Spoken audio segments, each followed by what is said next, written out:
ఆడపిల్ల అంటే భారం. ఆడపిల్ల పుట్టిందంటే ఆస్తిని తీసుకుపోతుంది. పున్నామ నరకం నుంచి విడిపించలేదు. అల్లుడితో వెళ్ళిపోతుంది.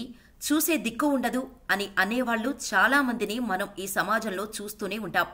ఆడపిల్ల పుట్టిందని భార్యను వదిలేసిన భర్తల గురించి వింటూనే ఉంటున్నాం.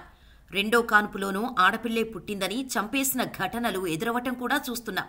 కానీ ఆడపిల్ల పుడితే లక్ష్మీదేవి పుట్టినట్టే అని కొందరు పెద్దలు చెప్పినా ఆడపిల్ల పుడితే రాక్షసి పుట్టినట్టు చూస్తున్నారు ఇప్పటికీ.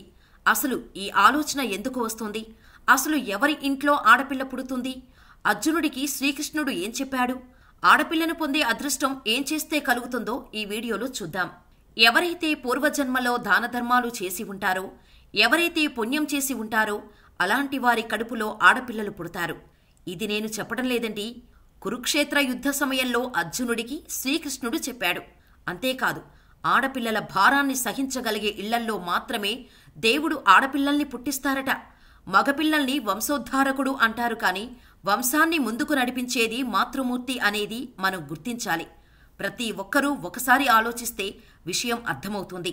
పుట్టినప్పటి నుంచి మనల్ని నడిపించేది ఎవరు అనేది. మగవాడు కేవలం ఒక కుటుంబానికి పరిమితమైతే ఆడపిల్ల 2 కుటుంబాలకు జీవన జ్యోతిగా మారుతుంది. ఒకసారి స్వామి వివేకానంద వైష్ణోదేవి ఆలయం మెట్ల మీదుగా వెళుతున్నారు. అప్పుడు ఆయన పక్కనే ఒక రైతు తన కూతురుని భుజం మీద కూర్చోబెట్టుకొని మెట్లెక్కుతున్నాడు. అది చూసిన వివేకానంద అతనిని అడిగారట, ఎందుకు మీరు మీ కూతురు భారాన్ని మోస్తున్నారు అని. అప్పుడు ఆ రైతు, కూతురు ఎప్పుడూ తండ్రికి భారం కాదు. ఆడపిల్ల తమ భుజాలపై ఉంటే భారం అనిపించదు, చాలా తేలికవుతుంది. కూతురు ఎప్పుడూ డబ్బు కోసం చూడదు, కేవలం గౌరవం కోసం మాత్రమే చూస్తుంది అని చెప్పాడట. ఇది నిజం కాదు అని ఎవరైనా చెప్పగలరా? కొడుకు పుట్టాడంటే పున్నామ నరకం నుంచి తప్పించేవాడు వచ్చాడని ఎంతోమంది తల్లిదండ్రులు అనుకుంటారు. చనిపోయిన తర్వాత దేవుడెరుగు. అసలు వారు బతికి ఉన్నప్పుడే వృద్ధాప్యంలో తల్లిదండ్రులను ఎంతమంది కొడుకులు వదిలేశారో మనందరికీ తెలుసు. అలా వదిలేసిన తల్లిదండ్రులను అక్కున చేర్చుకొని ఆడపిల్ల సంరక్షించిన వార్తలను మనం చూస్తూనే ఉన్నాం. ఒకప్పుడు ఆడపిల్లలు ఇంటికి మాత్రమే పరిమితమయ్యేవారు. ఇప్పుడు మగవారితో సమానంగా అన్ని రంగాల్లోనూ దూసుకు వెళ్తున్నారు. మగవారి కంటే ధీటుగా లక్ష్యాలను సాధిస్తున్నారు. సాధారణంగా మగపిల్లల సంతానాన్నే కోరుకుంటారు. అయితే వాస్తవానికి ఆడపిల్లకు ఉన్నంత ఓపిక మగపిల్లలకు ఉండదట.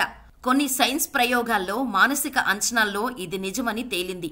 ఒకప్పుడు ఆడపిల్ల వద్దు అనే దాని నుండి ఆ పిల్లే ముద్దు అనే స్థాయికి ఇప్పుడు చాలా మందిలో మార్పు వచ్చింది.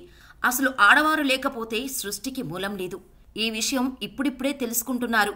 అందుకే కొన్ని చోట్ల ఆడపిల్ల పుడితే పండుగ చేసుకుంటారు. బంధాలు కలవాలన్నా, స్నేహం కలకాలం నిలవాలన్నా ఖచ్చితంగా అది ఇంటికి వచ్చిన కోడల మీద ఆధారపడి ఉంటుంది. మగవారి కంటే ఆడవారికే పట్టుదల, సాధించాలన్న అకుంఠిత దీక్ష ఎక్కువగా ఉంటుందట. అందుకే ఇప్పుడు విద్యారంగంలో మగవారి కన్నా ఎక్కువ పట్టుదలతో, ఉద్యోగాలలో మగవారితో పోటీ పడుతున్నారు.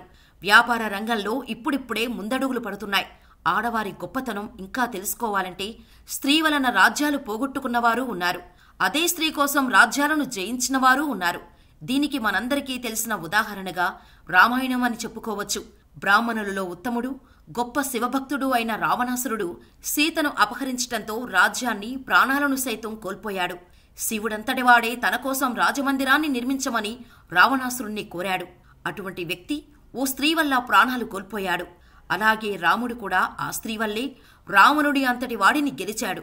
అంతటి గొప్ప చరిత్ర కలిగిన ఆడవారి పట్ల ఇప్పటికీ కొందరు చులకన భావంతోనే ఉంటారు. ఎప్పుడైతే ఆడ మగ సమానంగా చూసే పరిస్థితి వస్తుందో అప్పుడే ఈ ప్రపంచం మరింత అభివృద్ధి పథంలో ముందుకు వెళుతుంది.